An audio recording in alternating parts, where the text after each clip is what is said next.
Good morning, everyone. Welcome in Political Science class, Chapter 6, Democratic Resurgence, page number 118. Today we are going to read about the politics after emergency. The most valuable and lasting lesson of emergency was learnt as soon as the emergency was over and the Lok Sabha elections were announced. तो सबसे जो important lesson था emergency का वो Lok Sabha elections ने सिखाया. In 1977, elections turned into a referendum on the experience of the emergency.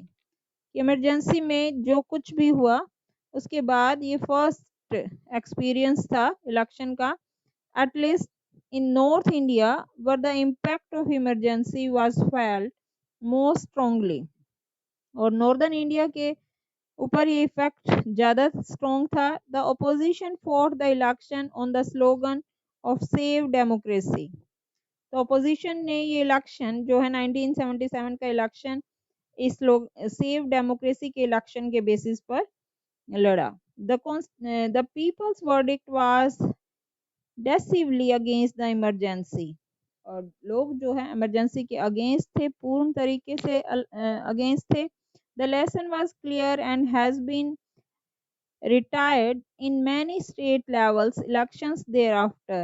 Governments that are perceived to be anti-democratic are severely punished by the voters. तो ऐसी गवर्नमेंट जो एंटी डेमोक्रेटिक थी जिसने इमरजेंसी इम्पोज की उसको voters ने punish किया, सबक सिखाया.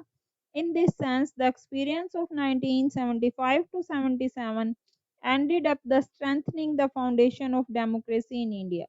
तो 75 से 77 के बीच का जो टाइम पीरियड रहा उस टाइम पर इंडिया में जो डेमोक्रेटिक फंक्शन थे उनको एंड करने के लिए और डेमोक्रेसी को स्ट्रेंथ देने के लिए इन इलेक्शंस में वोटर्स ने अपना काम किया. लोकसभा इलेक्शंस 1977. तो 77 के अंदर जो इलेक्शन हुए उनका क्या रिजल्ट रहा. इन जनवरी 1977 after 18 month of emergency, total 18 month तक मतलब 1.5 साल का जो टाइम पीरियड रहा इमरजेंसी का इम्पोर्टेंट है, अंडरलाइन कर लो. 18 मंथ ऑफ इमरजेंसी 25 जून 1975 को इम्पोज हुई थी. तो 75 एंड 76 जाकर जनवरी 1977 में इलेक्शन हुए. The government decided to hold the elections. Accordingly, all the leaders and the activities were released from the jails. और उसके अकॉर्डिंग जो सारी एक्टिविस्ट और जो लीडर्स थे वो जेल से ही अपना इलेक्शन रहे थे. इलेक्शंस वर हेल्ड इन मार्च 1977. जनवरी में अनाउंस हुए और मार्च 77 में हुए. This left the opposition with very little time. तो इस तरीके से ओपोजिशन को बहुत ही कम टाइम मिला. But political developments took place very rapidly. The major opposition parties had already been coming closer in the pre-emergency period. तो जो सारी की सारी अपोजिशन पार्टी थी वो इमरजेंसी में वैसे भी सारे सबको अरेस्ट किया हुआ था तो एक दूसरे के ज्यादा close I opposition parties. Now they are came together on the eve of elections and formed a new party known as the Janata Party.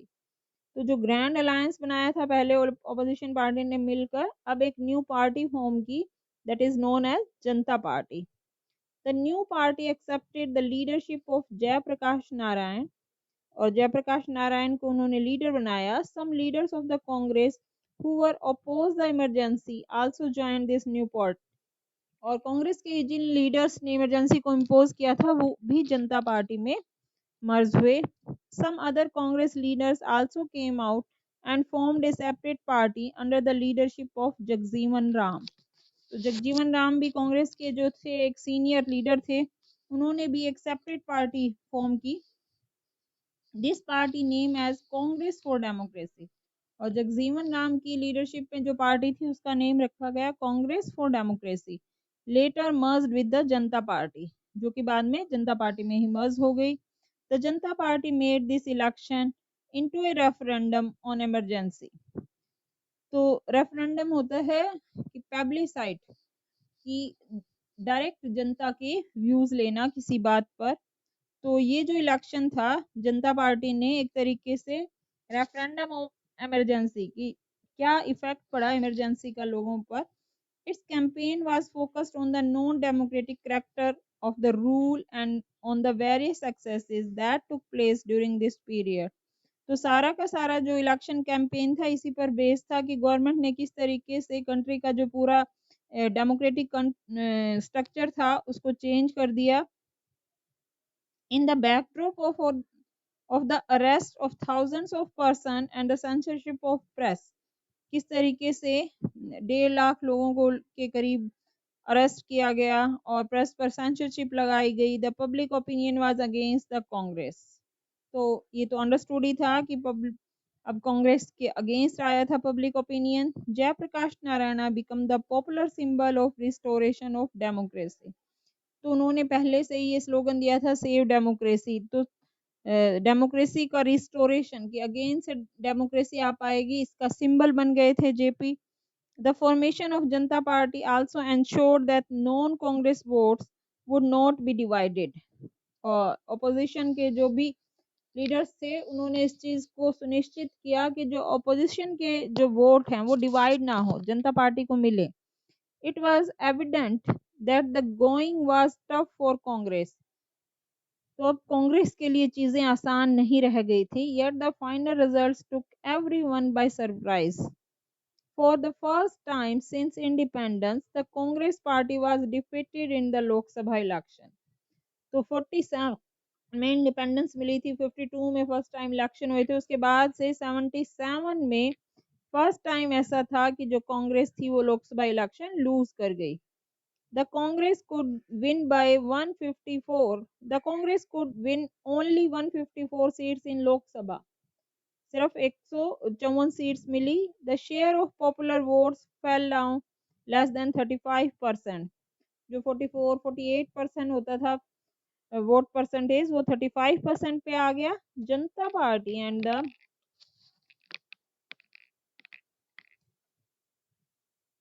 allies won 330 out of 542 seats in the Lok Sabha। 330 seats milli Janata party को।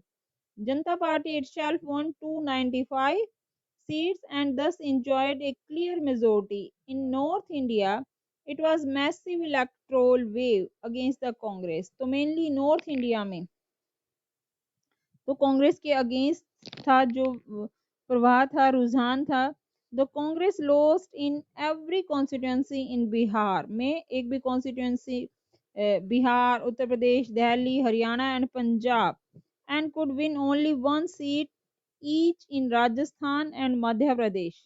मध्य प्रदेश और राजस्थान में एक एक seat मिली। Indira Gandhi was defeated from the Raebareli as her son Sanjay Gandhi from Amethi. तो starting से ही Nehru Gandhi family जो है रायबरेली और अमेठी से यूपी के में ये जो टू प्लेसेस हैं वहां से इलेक्शन कंटेस्ट करती है और दोनों ही अपना इलेक्शन लूज कर गए। संजय गांधी अमेठी से और इंदिरा गांधी रायबरेली से। इसको आप अंडरलाइन कर लो, एमसीक्यूज में पूछा जा सकता है। और साम but if you look at the map showing the result of this election, you will notice that the Congress did not lose election all over the country। तो मेनली नॉर्थ इंडिया में ज्यादा लूज कर गई, एक भी seat नहीं मिल रही थी कई सारे स्टेट में, लेकिन साउथ में या अदर पार्ट्स में उनकी सीटें आई थी। It retain many seats in Maharashtra, Gujarat and Odisha and virtually swept through the southern state. लेकिन साउदर्न स्टेट में भी पूरा साफ नहीं हुआ था अभी। द forced relocation and the displacement, the forced sterilizations were mostly concentrated in the northern states। और ऐसा क्यों हुआ था? क्योंकि जो ज्यादा डिस्प्लेसमेंट्स थी या रिलोकेशन था, जैसे डिमोलाइजेशन किया गया था और स्टरलाइजेशन, वो ज्यादातर नॉर्दर्न स्टेट्स में ही किया गया था। इसी कारण नॉर्दर्न स्टेट में कांग्रेस इलेक्शन जो है वो लूज कर गई थी। But more importantly, North India had experienced some long-term changes in the nature of political competition। और नॉर्थ इंडिया में पॉलिटिकल कंपटीशन में काफी चेंजेस आए थे।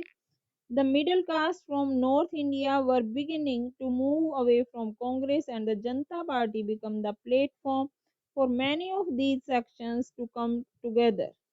तो जो मिडिल क्लास थी नॉर्थ इंडिया की, उसका मन जो है वो कांग्रेस से एक तरीके से भर चुका था। वो कांग्रेस से दूर हो रहे थे और जनता पार्टी की तरफ जा रहे थे। सोसाइटी के काफी सारे ग्रुप्स जो हैं जनता पार्टी से अपना जुड़ाव उनको फील हो रहा था। In this sense the election of 1977 were not merely about the emergency. तो ये जो इलेक्शन थे वो सिर्फ 1977 के इमरजेंसी के रिगार्डिंग ही नहीं थे। This is all for today, keep learning.